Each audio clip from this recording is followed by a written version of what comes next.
নমস্কার বন্ধুরা, তোমরা সবাই কেমন আছো? দেখো আমি আজকে এখানে আলুর দমের একটা খুব সুন্দর রেসিপি নিয়ে এসেছি।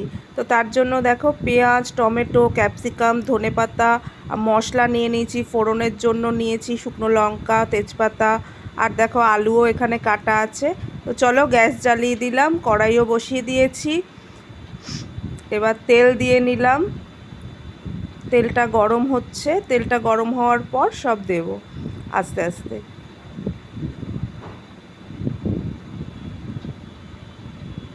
এরকম একটা আলুর দম হলে রাত্রে ডিনারে আর কিছুই লাগবে না। তোমরা ভালো করে রেসিপিটা দেখো, বাড়িতে নিজেরা বানাতে পারবে।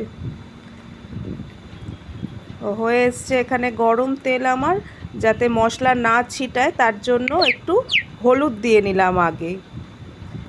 একটু নুন, একটু হলুদ দুটোই দিয়ে নিলাম। এরপর একে একে আলুগুলো ভেজে নিচ্ছি। দেখো আমার আলুটা এখানে দেওয়া হয়ে গেছে। আলুটা লাল লাল করে যতক্ষণ ভাজা হবে ততক্ষণ এখানে আমি ভেজে নিচ্ছি।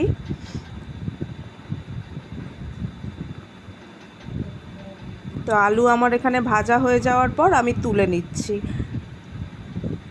দেখো সব কটা আলু খুব সুন্দর লাল লাল করে ভেজেছি। ভাজার পর তুলে নিয়েছি। এবার এই গরম তেলের মধ্যে আমি ফোড়নটা দিয়ে দিলাম, তেজপাতা, জিরে, শুকনো লঙ্কা। এরপর দিচ্ছি পেঁয়াজ। পেঁয়াজটা একটু ভাজা হতে হতেই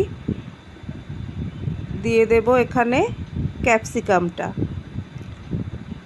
এই দেখো ক্যাপসিকামটাও দিয়ে দিলাম। ক্যাপসিকাম আর পেঁয়াজ খুব ভালো করে ওই ফোড়নটার সঙ্গে ভেজে নিচ্ছি। এতে খুব সুন্দর একটা গন্ধ আসবে আলুর দমটার মধ্যে। তো এটা লাল লাল করে ভাজা হয়ে এসছে।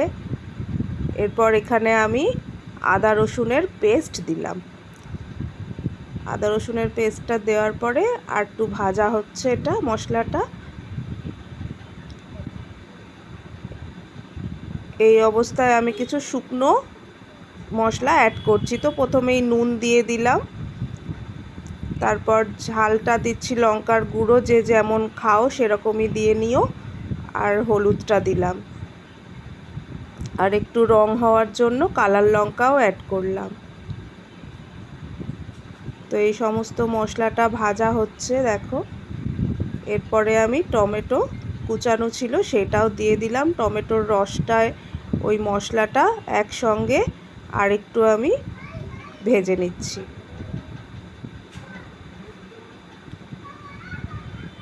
তো দেখো আস্তে আস্তে তেল ছেড়ে আসছে, আমার মশলা ভাজা হয়ে গেছে তার মানে।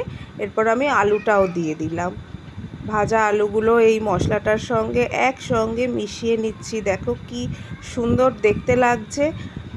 এই কষা কষা আলুর দমও কিন্তু খুব ভালো লাগে, তাই না?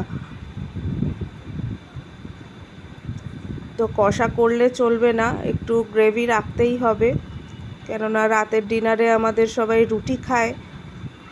তো রুটির সাথে একটু গ্রেভি আমার দরকার। সেই জন্য আমি এখানে সামান্য জল দিয়ে নিচ্ছি। দেখো এই জলটা দিলাম। এই জলটা দেওয়াতে এই আলুটা তো আগেই ভেজেই তো নিয়েছি, কিন্তু তারপরেও একটু হয়তো সামান্য শক্ত আছে।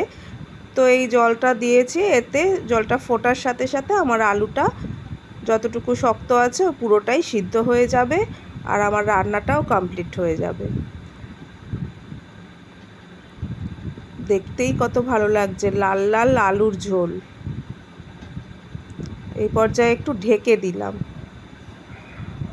ঢেকে দিলে ওর ভাপে আলুটা একদম সিদ্ধ হয়ে যাবে। তো দেখো এখানে হয়েই এসছে।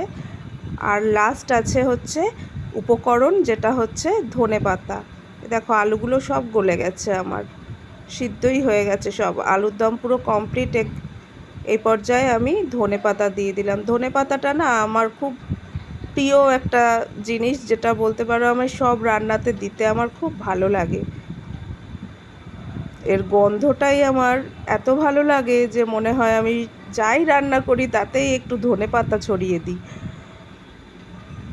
তাতে রান্নার গন্ধটাও ভালো লাগে, দেখতেও সুন্দর লাগে। রান্নাটা যে মানুষের তো দেখে ভালো লাগে আগে, তো তো দেখতেও এটা খুব সুন্দর হয়ে যায় ধনেপাতা ছড়ানোর ফলে। দেখো আমার হয়ে গেছে একদম। এই আমি নামিয়ে নিলাম।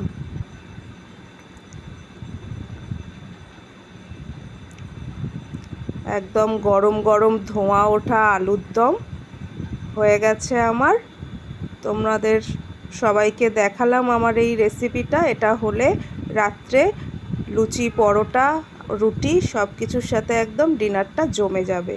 রেসিপি যদি ভালো লেগে থাকে তো আমার চ্যানেলটা একটু সাবস্ক্রাইব করে দিও, আর ভিডিওগুলোতে একটু লাইক, শেয়ার, কমেন্টস করো।